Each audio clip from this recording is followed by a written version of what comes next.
Building a stir plate.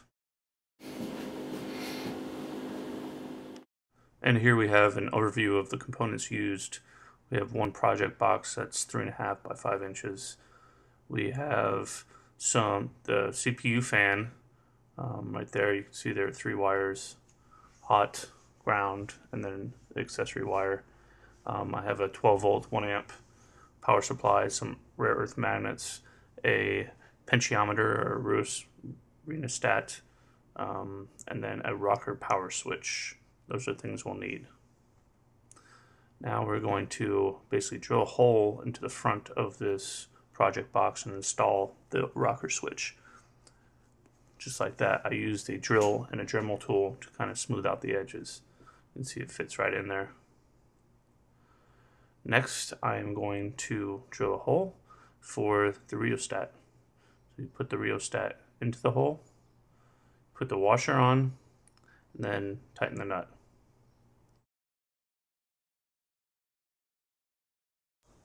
And now it is tight and snugly in place.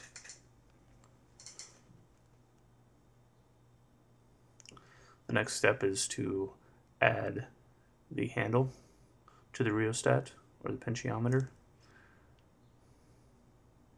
So you can test the upper and lower limits of the potentiometer and adjust it. I adjusted mine so that the lower limit was straight down.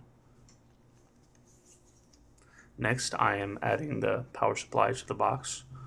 What I'm going to do is put the wires into the box and then tie a knot in the wire once it's inside so you can't pull it out. These wires are connected to the power rocker switch. The middle prong on this rocker switch is the power, the top one is the ground, so the power and ground have been connected from the power supply. The bottom of the rocker switch is an accessory, so that goes to the potentiometer, the middle prong of the potentiometer, and then the power goes to the fan, and the ground of the fan goes back to the ground. And that's a completed circuit. Once everything's completed, you can plug it in and test it. Plugged it in. When I turn the rocker switch on, the light comes on. And when I dial the potentiometer down a little bit, the speed of the fan will adjust, and even so much that it turns off. Turn it back up, and the fan will increase in speed.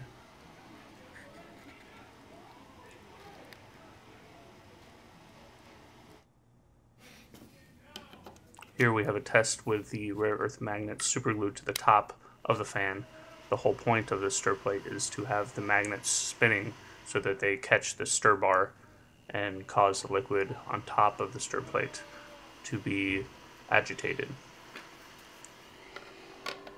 Put the box on. It's looking like the finished product there. And here is the finished product.